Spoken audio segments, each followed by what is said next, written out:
이 시간 말씀은 베드로전서 1장 8절서부터 12절입니다. 베드로전서 1장 8절서부터 12절을 제가 개역 한글 성경으로 읽어 드리겠습니다. 예수를 너희가 보지 못하였으나 사랑하는도다.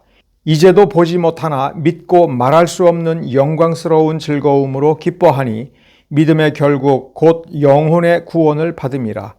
이 구원에 대하여는 너희에게 임할 은혜를 예언하던 선지자들이 연구하고 부지런히 살펴서 자기 속에 계신 그리스도의 영이 그 받으실 고난과 후에 얻으실 영광을 미리 증거하여 어느 시 어느 한 때를 지시하는지 상고하니라.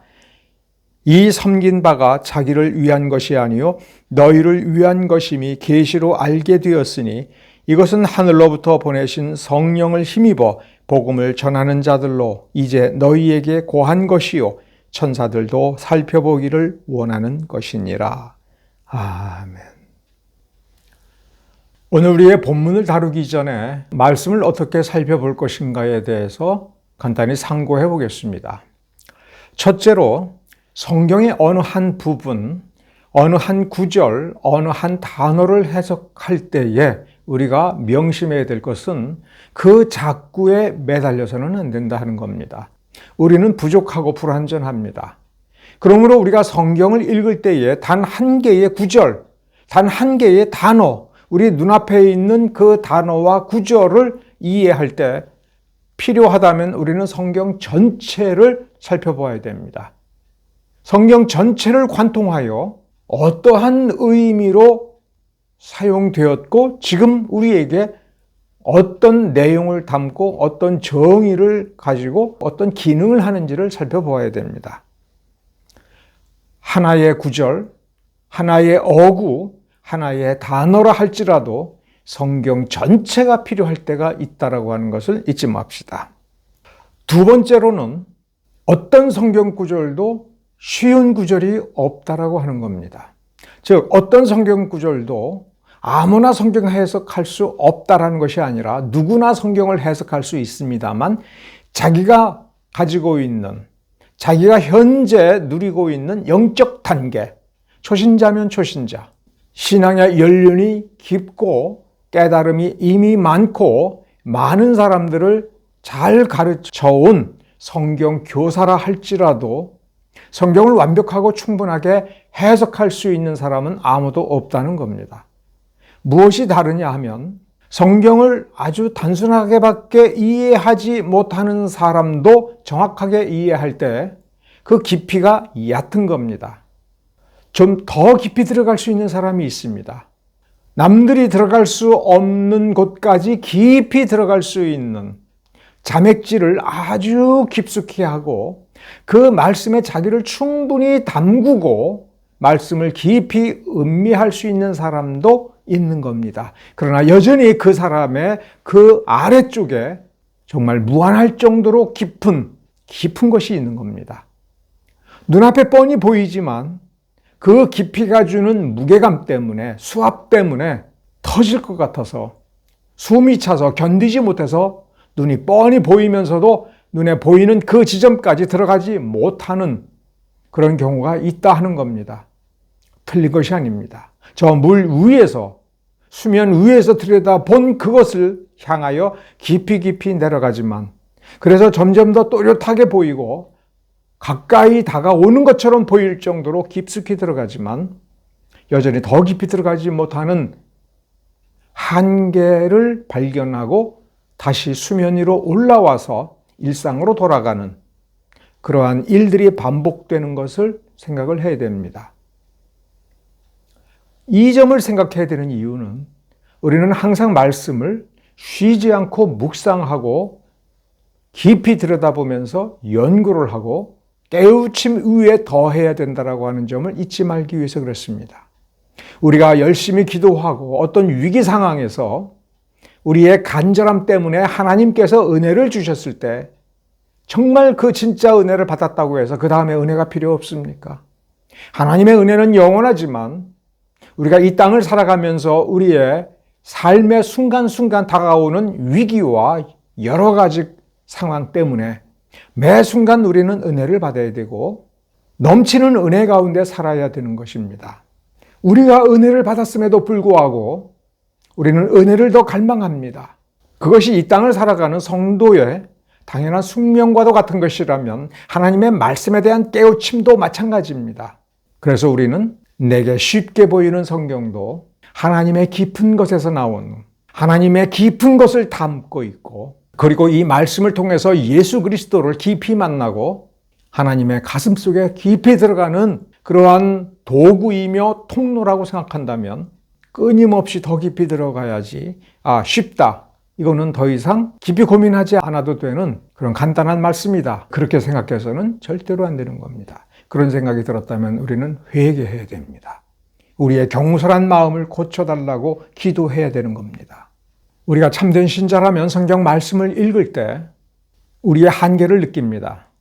신앙의 연륜이 얕고 초신자 같은 정도의 수준밖에 없을 때 우리는 절대적으로 좋은 선생이 필요합니다. 그래서 우리는 항상 기도합니다. 나보다 더 뛰어난 좋은 선생님을 허락해 주십시오. 그리고 정말 좋은 선생님을 만나면 매달리게 됩니다. 그러나 우리는 생각해야 됩니다. 모든 성경은 하나님 아버지께서 자기 자녀에게 주신 말씀이라고 하는 점을 생각을 해야 됩니다. 우리는 하나님의 자녀입니다. 자녀의 특권은 아버지께로 나아가는 권세가 있는 것입니다. 아버지께서 우리에게 주시는 말씀을 직접 듣는 권세가 있습니다. 우리가 못 알아들었을 때에 아버지, 그것이 무슨 말입니까? 아버지, 이 부분은 내가 이해가 안 됩니다. 왜 이런 말씀을 주셨습니까? 라고 물어볼 권세가 자녀에게는 있는 겁니다. 그 권세는 선생이 대신해 줄 수가 없습니다.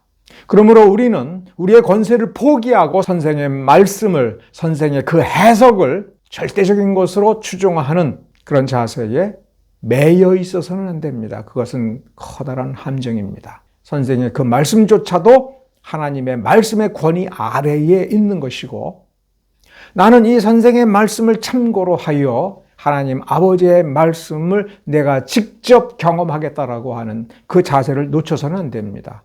그리고 죄에 물들고 죄에 길들여진 우리의 사고방식, 우리의 존재, 우리의 행습을 고치려고 하나님께서 말씀을 주셨다라고 하는 것을 우리는 잊어서는 안 됩니다.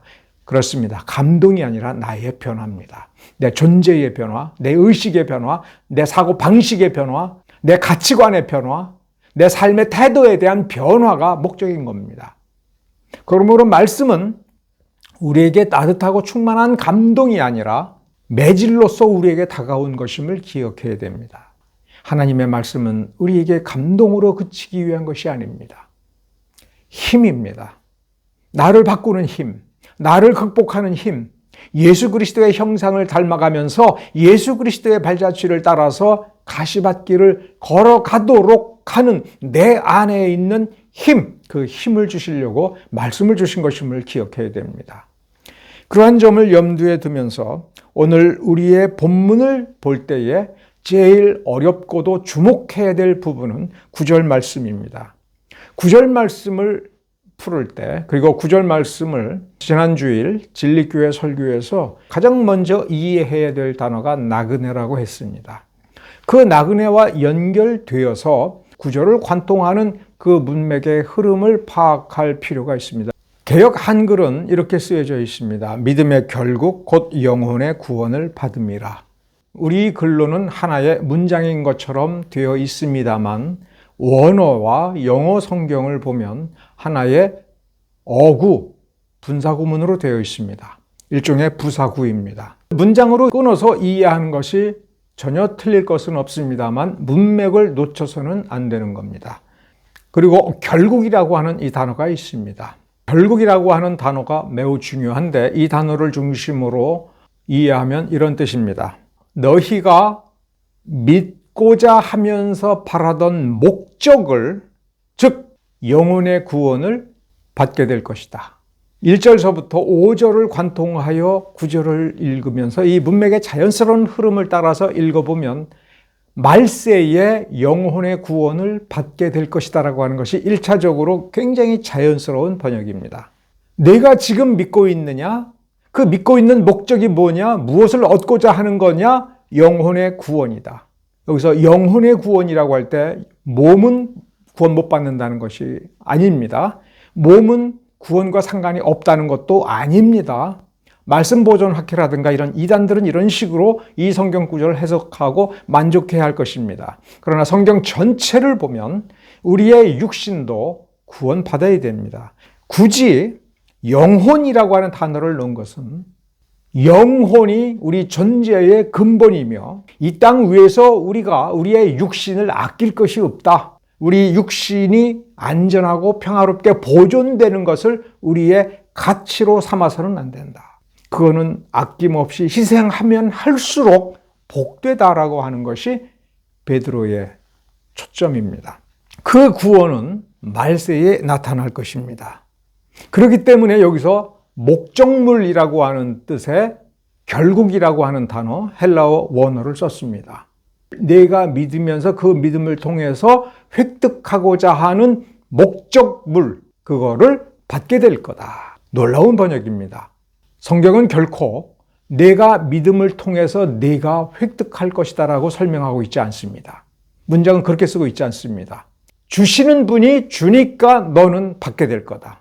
그럼 주실 분은 지금 너를 바라보고 있다. 지금 너를 바라보고 있다. 하나님의 보호하심을 입은 너희들이다라고 쓴 것이 이 부분과 그렇게 연결이 되고 있는 겁니다. 이것은 너무나도 확실한 겁니다. 왜냐하면 우리가 성취하는 거라면 우리가 연약해서 좌절해서 획득하지 못할 수가 있습니다. 믿음의 결국, 믿음의 목적, 우리 삶의 목적, 영혼의 구원은 마지막 순간까지도 하나님께서 주시는 것이다라는 뜻입니다. 우리가 획득하는 것이 아닙니다. 우리가 성취하는 것이 아닙니다. 우리가 이루는 것이 아닙니다. 하나님이 주시는 겁니다. 이 구절에서 아주 신비롭게 생각해야 될 것이 하나 있습니다. 그러면 믿음이 무엇인가? 왜 우리가 여기에서 이 질문을 해야 됩니까? 8절과 9절을 읽어보면요. 믿음에 대해서 아주 근본적인 것을 축약해서 우리에게 믿음의 본질이 뭔가라고 하는 것을 이 베드로가 자신의 경륜과 믿음의 전체, 삶 전체, 그리고 자기의 인생 전체를 들여서 지금 하나님께 순종하고 예수님께 순종하는 이 삶의 한가운데서 믿음의 본질에 대해서 베드로의 입을 통해서 정의를 내리고 있기 때문에 우리는 그러면 정말 믿음이 무엇인가를 이 자리에서 생각을 해봐야 됩니다. 베드로는 우리를 그렇게 인도하고 있습니다. 그것이 8절입니다. 예수를 너희가 보지 못하였다. 과거입니다. 지금 이 자리가 아니라 이전에 너희가 예수 믿고 구원받았지 않느냐. 그런데 그때 너희는 예수를 보지 못했으나 그럼 어떻게 믿었다는 거예요? 믿음으로 믿은 겁니다. 그런데 중요한 것은 믿음의 본질은 사랑이다. 예수를 보지 못하고 예수를 사랑하는 게 이게 믿음이다. 이제도 보지 못하나 과거에 예수를 만나본 적이 없고 만져본 적이 없고 예수와 교통한 적이 없을 때에 너희들은 믿음으로 믿었다.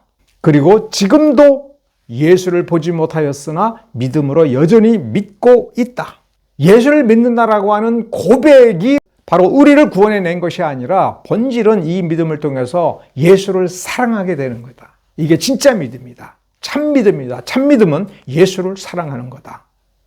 베드로와 함께 했던 사도 요한이 요한복음 14장에서 그가 들은 말을 명확하게 기록하고 있습니다. 사도 요한이 한 말이 아니고 베드로가 생각해낸 말이 아니라 예수님께서 하신 말씀을 요한이 요한복음 14장에 기록해 두었으니 베드로도 알고 있는 말씀입니다. 요한복음 14장 19절서부터 21절에 나오는 예수님의 말씀을 베드로는 잘 녹여서 베드로전서 1장 8절에 기록해 놓은 겁니다. 베드로전서 1장 8절의 그 말씀을 좀 더 명확하게 이해하기 위해서는 요한복음 14장 먼저 눈이 가는 것은 21절입니다. 나의 계명을 가지고 지키는 자라야 나를 사랑하는 자다. 나의 계명을 지키는 자라야 나를 사랑하는 자다. 이것을 베드로전서 1장 8절 말씀과 연결하면 너희들이 예수를 구세주로 믿었다라고 고백하는 것에서 멈추는 것이 아니라 예수께서 십자가에 달려 돌아가셨다라고 하는 사실을 인정하는 것이 아니라 예수 그리스도의 그 공로가 적용됨으로써 참으로 예수를 알고 예수의 계명을 성령께서 공급해 주시는 능력을 의지하여 그 능력을 통하여 예수의 계명을 지키는 삶을 사는 자, 그가 예수를 사랑하는 자예요. 인간의 입으로는 설명해서 충분히 드러낼 수 없는 차고 넘치는 영광스러운 즐거움이 그 안에 있다. 이 즐거움은 누가 주는 겁니까? 하나님이 주시는 겁니다. 막을 수 없는 즐거움인 겁니다. 사람이 느껴보려고 해서 느끼는 척하고 즐거워하는 척을 하고 자기 스스로를 세뇌시켜서 누리는 그러한 즐거움과는 비교할 수 없이 다른 것이다라고 하는 것입니다. 베드로는 지금 이렇게 묻습니다. 이러한 즐거움이 너희 안에 있구나. 있어야 된다고 지금 말하는 게 아닙니다. 당연히 있구나. 내가 지금 이 서신을 써서 보내는 너희들에게 이러한 즐거움이 있는 것을 내가 안다. 요한복음 14장 21절에 나의 계명을 가지고 지키는 자라고 하는 이 말씀을 주실 때에 먼저 하시는 말씀이 있습니다. 19절서부터요. 이런 뜻입니다. 내가 이제 잠시 후에 죽을 것이다. 그 다음엔 너희들은 나를 보지 못할 것이다. 20절에 보면 내가 아버지 안에 있고 너희가 내 안에 있고 내가 너희 안에 있는 것을 너희가 알리라. 보는 게 아니라 아는 겁니다.